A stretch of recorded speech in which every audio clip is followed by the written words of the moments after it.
প্রিয় শিক্ষার্থীবৃন্দ, আশা করি সবাই ভালো আছো। আমরা রসায়ন প্রথম পত্রের দ্বিতীয় অধ্যায় অর্থাৎ গুণগত রসায়নের উপর এতদিন আলোচনা করেছি। আজকে আমি তৃতীয় অধ্যায় অর্থাৎ মৌলের পর্যাবৃত্ত ধর্ম ও রাসায়নিক বন্ধনের ছোট্ট একটি টপিক পোলারাইজেশনের উপর কিছু আলোচনা করব। রসায়ন প্রথম পত্রের তৃতীয় অধ্যায় অর্থাৎ মৌলের পর্যাবৃত্ত ধর্ম ও রাসায়নিক বন্ধন, এই অধ্যায়ের একটি বিষয়, ছোট্ট একটি বিষয় পোলারাইজেশন বা পোলারায়ন নিয়ে আমি কথা বলবো। লেখো তোমরা বিষয়টা, পোলারাইজেশন।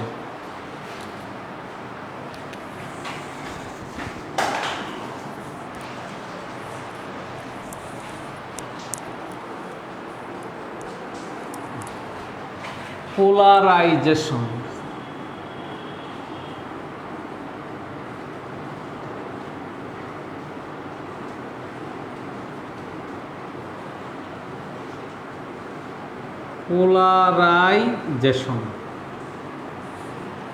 পোলারাইজেশন বা পোলারায়ন নিয়ে আমরা কথা বলব। তো আগে আমি একটু দেখি যে পোলারাইজেশন বিষয়টা কি, তারপর আমরা ডিটেলস আলোচনায় যাব। লেখো, আয়নিক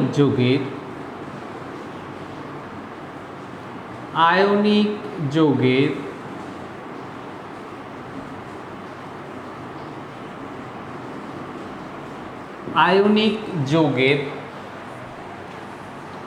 ক্যাটায়নের আকর্ষণে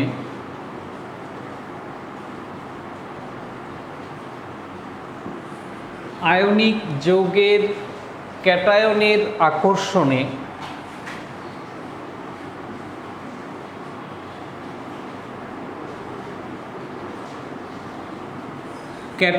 আকর্ষণে অ্যানায়নের ইলেকট্রন ব্যাংক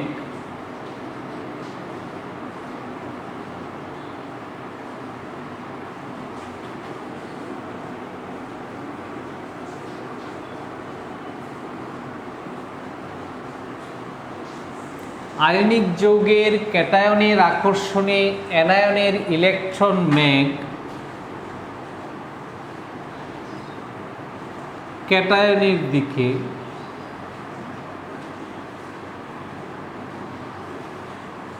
ক্যাটায়নের দিকে সরে আসাকে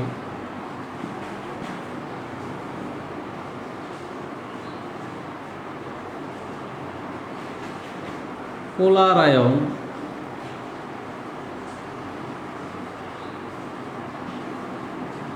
আয়নিক যৌগের পোলারায়ন বা পোলারাইজেশন বলে।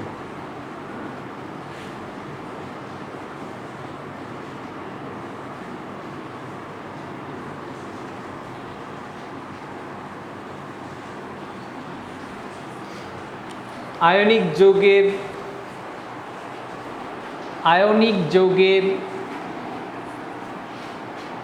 ক্যাটায়নের আকর্ষণে অ্যানায়নের ইলেকট্রন ব্যাংক ক্যাটায়নের দিকে সরে আসাকে পোলারায়ন বা পোলারাইজেশন বলে। তাহলে পোলারাইজেশনটা আসলে কোন ধরনের যৌগের জন্য প্রযোজ্য? উত্তর হচ্ছে আয়নিক যৌগ। আমরা জানি আয়নিক যৌগ সবসময় বিপরীত চার্জ বিশিষ্ট দুটা আয়ন দ্বারা তৈরি হয়, অর্থাৎ আয়নিক যৌগগুলো সবসময় ক্যাটায়ন ও অ্যানায়ন দ্বারা তৈরি হয়। তো এখানে লেখা ক্যাটায়নের আকর্ষণে অ্যানায়নের ইলেকট্রন ব্যাংক ক্যাটায়নের দিকে সরে আসে, এই বিষয়টাকে বলা হচ্ছে পোলারাইজেশন। দেখো তোমরা, এটা যদি একটা ক্যাটায়ন হয়,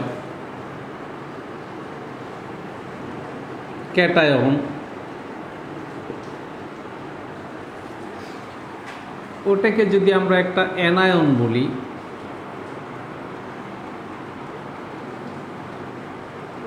অ্যানায়ন, ক্যাটায়ন আর অ্যানায়ন। দেখো অ্যানায়নের যে ইলেকট্রন ম্যাগ, এই দেখো এইদিকে তাকাও সবাই, আমরা জানি যে কোনো পরমাণু বা আয়নের নিউক্লিয়াসের চারপাশে তার ইলেকট্রন ম্যাগ প্রতিনিয়ত কি ঘূর্ণায়মান থাকে। এই যে ইলেকট্রন ম্যাগ, ঠিক ক্যাটায়নের চারপাশেও তার ইলেকট্রন ম্যাগ প্রতিনিয়ত ঘূর্ণায়মান থাকে।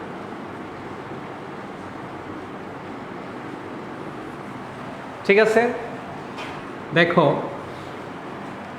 ক্যাটায়ন এবং অ্যানায়ন, তো আমরা প্রত্যেকেই জানি পরমাণু আকৃতি থাকে গোলাকৃতি, অর্থাৎ পরমাণুর আকৃতি সবসময় কি থাকে, গোলাকার থাকে, বৃত্তাকার থাকে, এবং ওই বৃত্তাকারেই নিউক্লিয়াসের চারদিকে ইলেকট্রন ম্যাগ প্রতিনিয়ত ঘূর্ণায়মান থাকে। তো একটা আয়নিক যৌগ যদি বিশুদ্ধ আয়নিক যৌগ হয়, সেক্ষেত্রে ক্যাটায়ন এবং অ্যানায়নের আকৃতি থাকবে সবসময় কি গোলাকৃতি। বাট এখানে আমরা লিখেছি যে আয়নিক যৌগের ক্যাটায়নের আকর্ষণে, কার আকর্ষণে, ক্যাটায়নের আকর্ষণে অ্যানায়নের ইলেকট্রন ম্যাগ ক্যাটায়নের দিকে কি সরে আসবে, এদিকে ইলেকট্রন ম্যাগ এদিকে সরে আসবে। এখন প্রশ্ন হচ্ছে, স্যার ক্যাটায়নের নিউক্লিয়াসের আকর্ষণে অ্যানায়নের ইলেকট্রন ম্যাগ ক্যাটায়নের দিকে সরে আসবে, অর্থাৎ ক্যাটায়ন অ্যানায়নের ইলেকট্রন ম্যাগকে আকর্ষণ করে, তাহলে অ্যানায়নের নিউক্লিয়াস কি ক্যাটায়নের ইলেকট্রনকে আকর্ষণ করে না? উত্তর হচ্ছে অবশ্যই করে। তোমাদের মনে রাখতে হবে, ক্যাটায়নের নিউক্লিয়াস অ্যানায়নের ইলেকট্রন ম্যাগকে যেমন আকর্ষণ করে, ঠিক অ্যানায়নের নিউক্লিয়াসও ক্যাটায়নের ইলেকট্রনকে আকর্ষণ করে। ঠিক আছে, তার মানে হচ্ছে দেখো এখানে আমরা যদি একটু আলাদা পড়ে নিই, দেখো একটা ক্যাটায়ন লেখো তোমরা, এটা হচ্ছে ক্যাটায়ন, আর একটা অ্যানায়ন নিলে তোমরা, এটা ক্যাটায়ন অ্যানায়ন।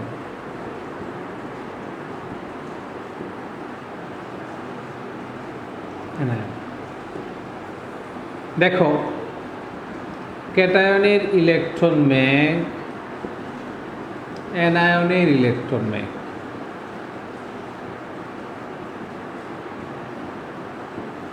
ঠিক আছে, তোমরা মনে রাখবে এই ক্যাটায়নের নিউক্লিয়াস অ্যানায়নের ইলেকট্রনকে আকর্ষণ করে, আকর্ষণ, ঠিক এর নিউক্লিয়াসও কিন্তু এর ইলেকট্রনকে আকর্ষণ করে, ওটাও কি আকর্ষণ। তার মানে হচ্ছে ক্যাটায়নের নিউক্লিয়াস যেমন অ্যানায়নের ইলেকট্রনকে আকর্ষণ করে, ঠিক অ্যানায়নের নিউক্লিয়াসও ক্যাটায়নের ইলেকট্রনকে আকর্ষণ করে। আবার তোমরা দেখো এর ইলেকট্রনকে বিকর্ষণ করে, এটা হচ্ছে বিকর্ষণ।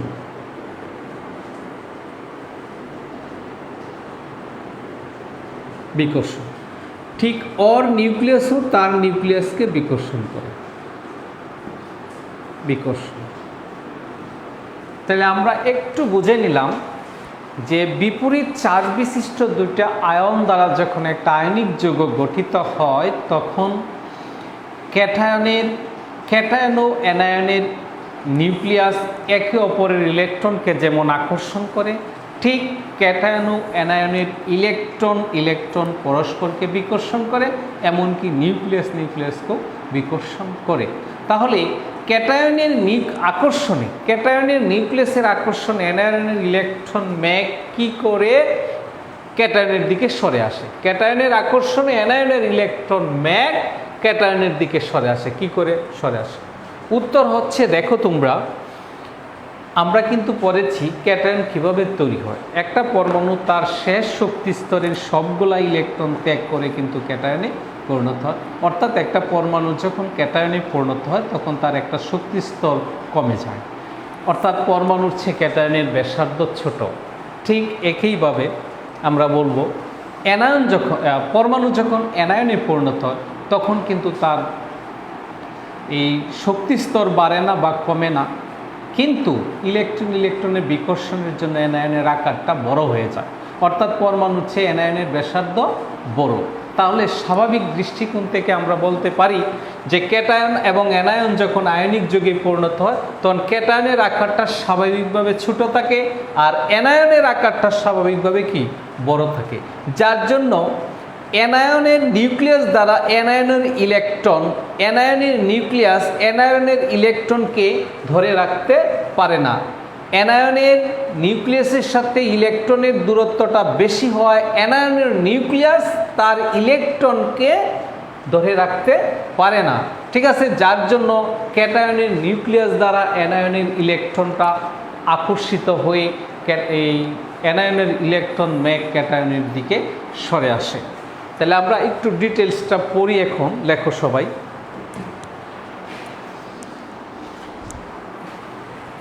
দেখো ক্যাটায়ন আর অ্যানায়ন, তাহলে দেখো ক্যাটায়ন আর অ্যানায়ন দুইটা মিলে একটা আয়নিক যৌগ। তারপর এদিকে খেয়াল করো, ক্যাটায়ন তার আকৃতি আগের মতোই আছে, অ্যানায়ন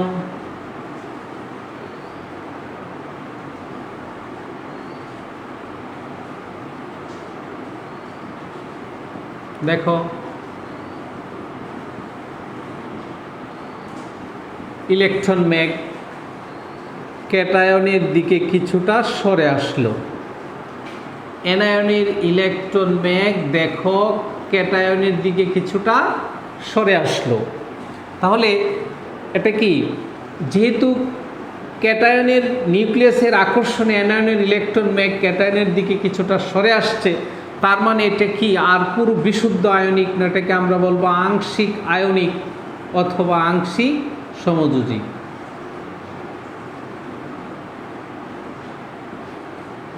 আংশিক আয়নিক, আংশিক আয়নিক। আবার দেখো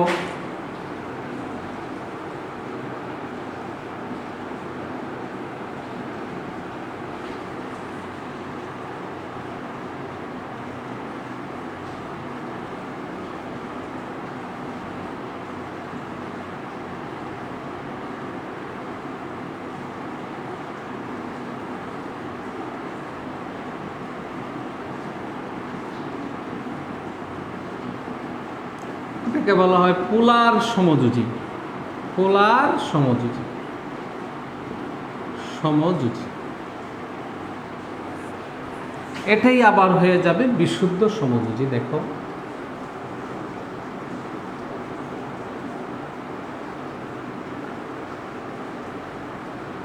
এটা হয়ে যাবে বিশুদ্ধ সমযোজী, বিশুদ্ধ সমযোজী।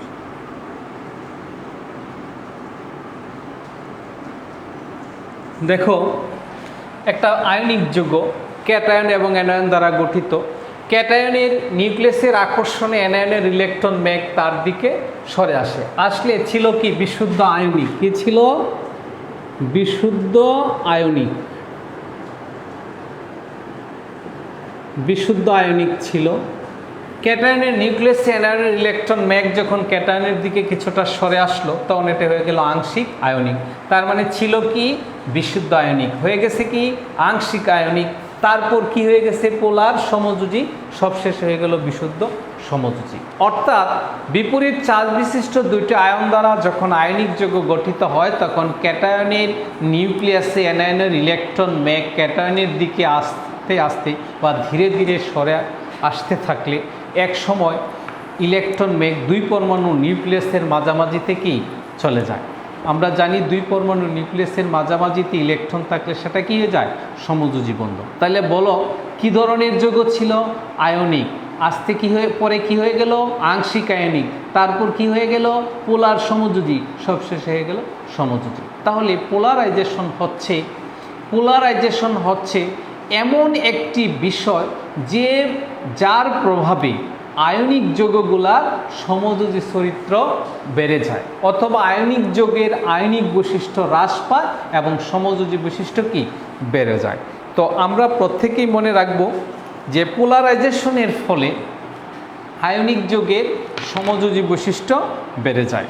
এখন আমরা একটু দেখো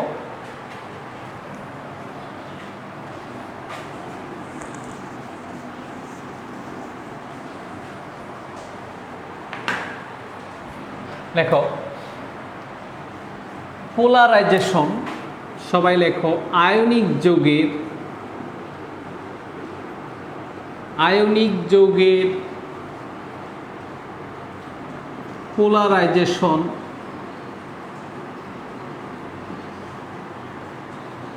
আয়নিক যৌগের পোলারাইজেশন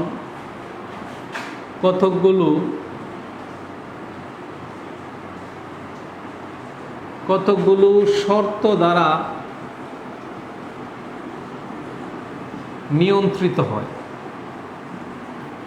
আয়নিক যৌগের পোলারাইজেশন কতগুলো শর্ত দ্বারা নিয়ন্ত্রিত হয়,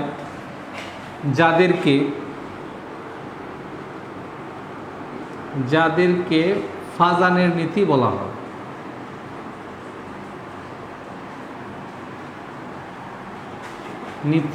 হয়। শর্তগুলো আমরা একটু দেখি। শর্তগুলো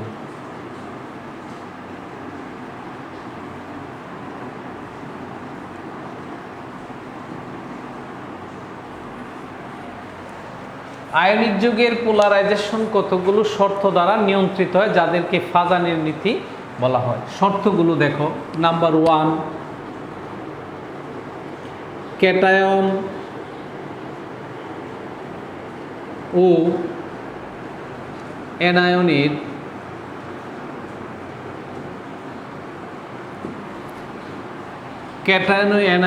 চার্জ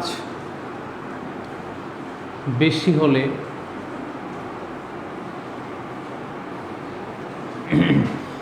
আয়নিক যৌগে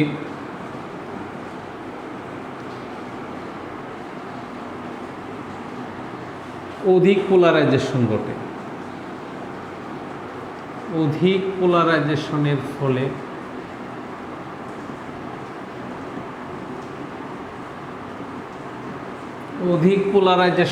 ফলে সমযোজী চরিত্র বেড়ে যায়।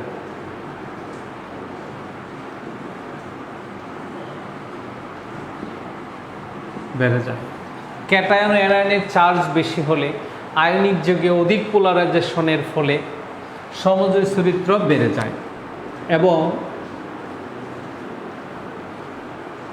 গলনাঙ্ক, স্ফুটনাঙ্ক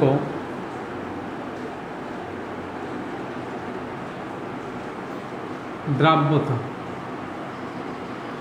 হ্রাস পায়।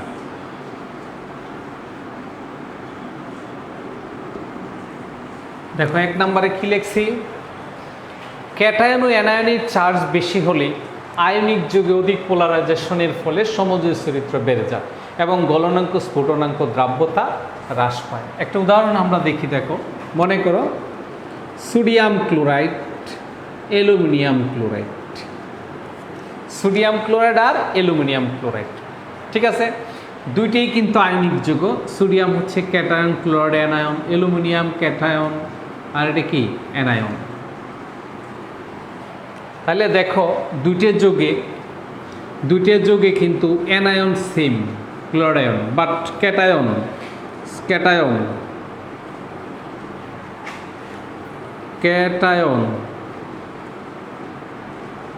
সোডিয়াম ক্লোরাইডের ক্যাটায়ন হচ্ছে সোডিয়াম আয়ন, আর অ্যালুমিনিয়াম ক্লোরাইডের ক্যাটায়ন হচ্ছে অ্যালুমিনিয়াম আয়ন।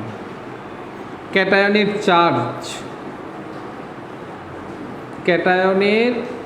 চার্জ অ্যালুমিনিয়াম আয়নের বেশি, সোডিয়াম আয়নের কম। অ্যালুমিনিয়ামের +3, সোডিয়ামের কি +1। কি লিখেছি? ক্যাটায়ন ও অ্যানায়নের চার্জ বেশি হলে আয়নিক যৌগে অধিক পোলারাইজেশনের ফলে সমযোজী চরিত্র বেড়ে যায় এবং গলনাঙ্ক, স্ফুটনাঙ্ক দ্রাব্যতা হ্রাস পায়। তার মানে দেখো, যেহেতু ক্যাটায়ন সোডিয়াম আয়ন এবং অ্যালুমিনিয়াম আয়ন, সোডিয়াম আয়নের চার্জের তুলনায় অ্যালুমিনিয়ামের চার্জ কি বেশি, যার জন্য পোলারাইজেশন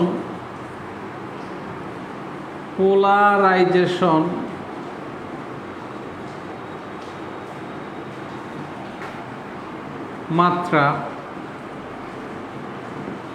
কোনটার বেশি হবে? অ্যালুমিনিয়াম ক্লোরাইডের বেশি হবে, সোডিয়াম ক্লোরাইডের কি কম। পোলারাইজেশন মাত্রা এটা। পোলারাইজেশনের মাত্রা বেশি হলেই সমযোজী চরিত্র বেড়ে যায়। সমযোজী চরিত্রের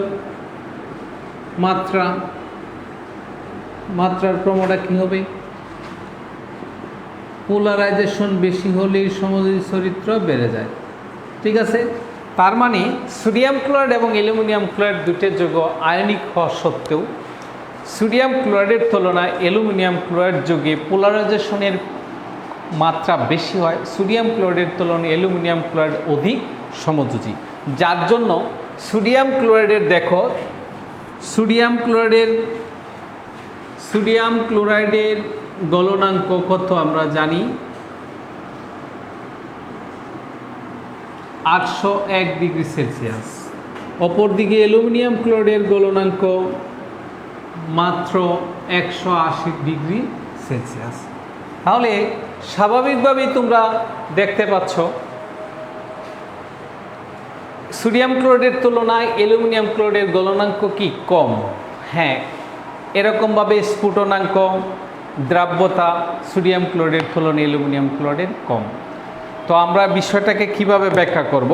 উত্তর হচ্ছে একাধিক আয়নিক যৌগ যখন থাকে তখন তুমি দেখবে যে অ্যানায়ন যদি সেম হয়, ক্যাটায়ন যদি ভিন্ন হয়, তখন ক্যাটায়নের চার্জের উপর আমরা খেয়াল করব যে একাধিক আয়নিক যৌগের মধ্যে যে যৌগের ক্যাটায়নের চার্জ যত বেশি হবে সেই আয়নিক যৌগে পোলারাইজেশনের মাত্রা তত বেশি হবে, অর্থাৎ সমযোজী চরিত্র তত বেশি হবে, ফলে গলনাঙ্ক, স্ফুটনাঙ্ক, দ্রাব্যতা হ্রাস পাবে। গেল আমাদের একটা বিষয়। এখন আমরা দ্বিতীয় ফাজারের নীতির দ্বিতীয় নিয়মটা পড়ব। লেখো তোমরা।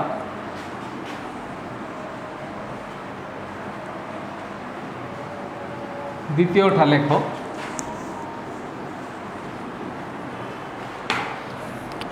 দুই নাম্বারটা হচ্ছে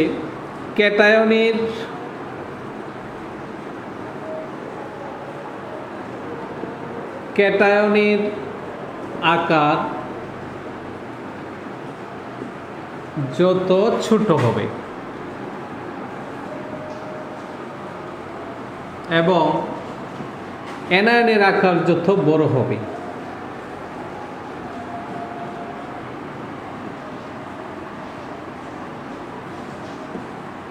যত বড় হবে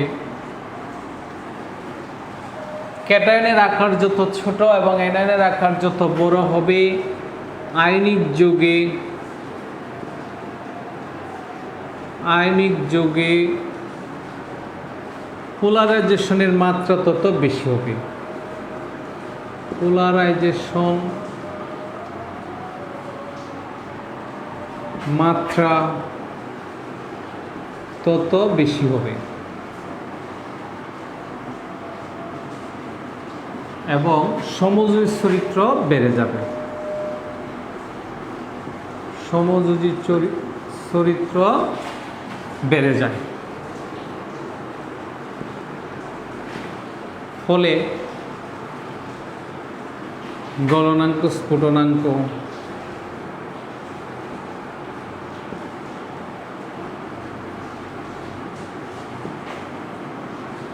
ও দ্রাব্যতা হ্রাস পাবে।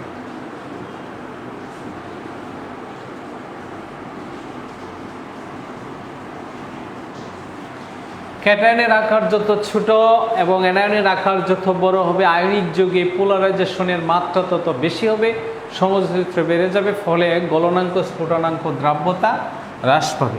যেমন দেখো দুইটা যৌগ লিথিয়াম ক্লোরাইড, সোডিয়াম ক্লোরাইডের কথাই বলি, সোডিয়াম ক্লোরাইড আর পটাশিয়াম ক্লোরাইড। সোডিয়াম ক্লোরাইড আর পটাশিয়াম ক্লোরাইড, দেখো দুইটা যৌগের অ্যানায়ন কিন্তু সেম। অ্যানায়ন সেম, ক্যাটায়ন একটা সোডিয়াম আয়ন আর একটা পটাশিয়াম আয়ন। লেখো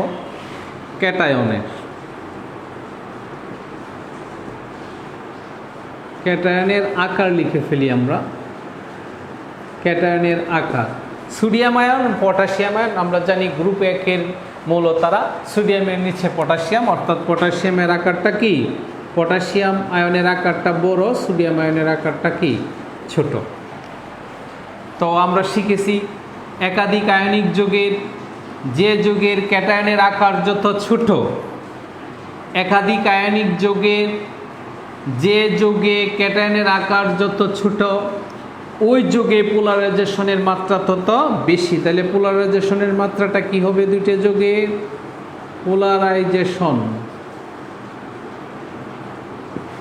পোলারাইজেশনের মাত্রা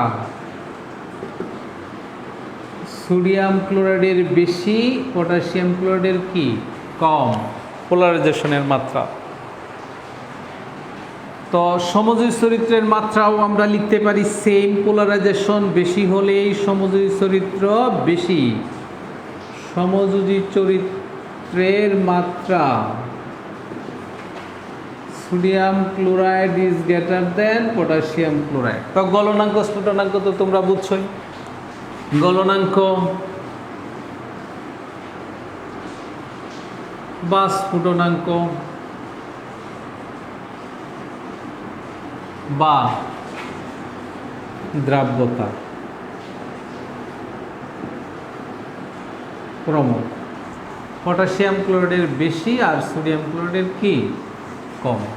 তাহলে একটু দেখো তোমরা, আমরা বিষয়টা লিখেছি ক্যাটায়নের আকার যত ছোট, ক্যাটায়নের আকার যত ছোট এবং অ্যানায়নের আকার যত বড়, আয়নিক যৌগে পোলারাইজেশনের মাত্রা তত বেশি এবং সমযোজী চরিত্র তত বেশি হবে। ফলে উক্ত আয়নিক যৌগের গলনাঙ্ক, স্ফুটনাঙ্ক, দ্রাব্যতা ইত্যাদি কি হ্রাস পাবে। আমরা একটা উদাহরণ হিসেবে দেখলাম সোডিয়াম ক্লোরাইড এবং পটাশিয়াম ক্লোরাইড।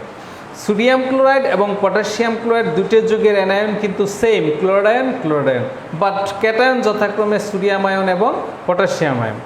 আমরা লিখেছি যে ক্যাটায়নের আকারের যে ক্রম আমরা জানি সোডিয়াম নিচে পটাশিয়াম নিচে সোডিয়াম উপরে, যার জন্য পটাশিয়ামের আকারটা বড়, সোডিয়াম আয়নের আকারটা কি ছোট।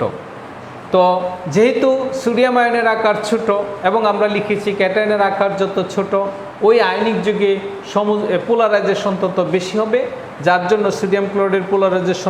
সোডিয়াম ক্লোরাইড যৌগে পোলারাইজেশনের মাত্রা অধিক ঘটে, পটাশিয়াম ক্লোরাইডের পোলারাইজেশনের মাত্রা কি কম ঘটে, যার জন্য সোডিয়াম ক্লোরাইড যৌগে সমযোজী চরিত্র বেড়ে যায় আর পটাশিয়াম ক্লোরাইডের কি আয়নিক চরিত্র বেশি থাকে, যার জন্য গলনাঙ্ক, স্ফুটনাঙ্ক এবং দ্রাব্যতার ক্রম পটাশিয়াম ক্লোরাইডের বেশি এবং সোডিয়াম ক্লোরাইডের কি কম।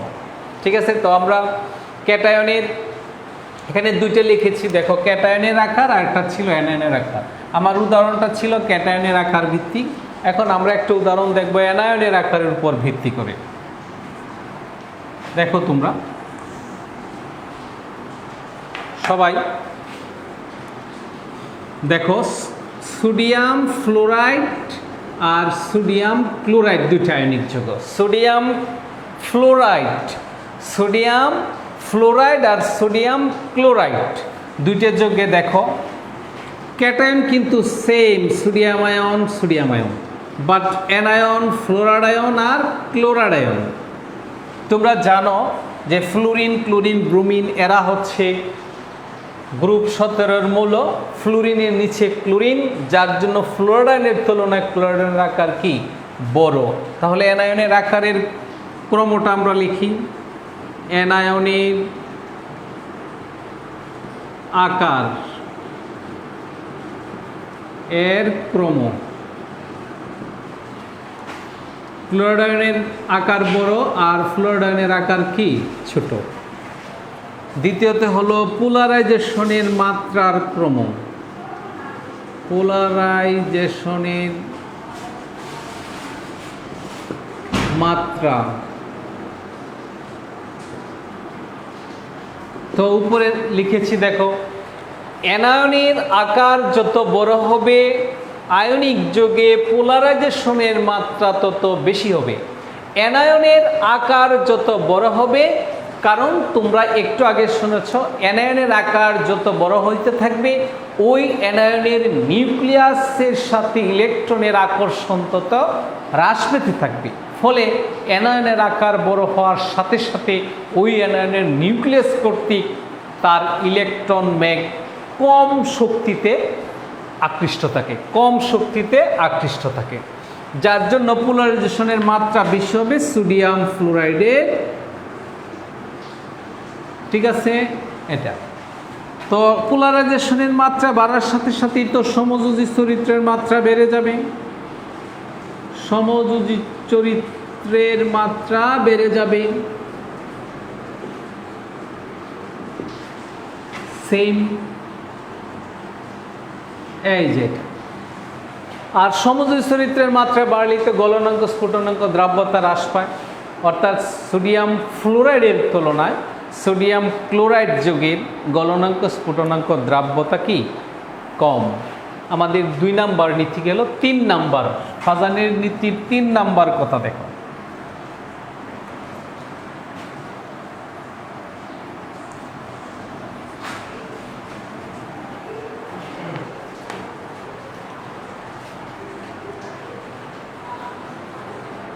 তো 3 নাম্বার নীতিটা হচ্ছে ক্যাটায়নের যদি ডি ও এফ অরবিটাল থাকে, দেখো তোমরা সোডিয়াম ক্লোরাইড আর কিউ প্লাস ক্লোরাইড দুইটা যৌগের অ্যানায়ন কি same, anion same chloride ion, cation sodium ion আর কপার আয়ন। তোমরা মনে রাখবে সোডিয়াম আয়নের যে ব্যাসার্ধ,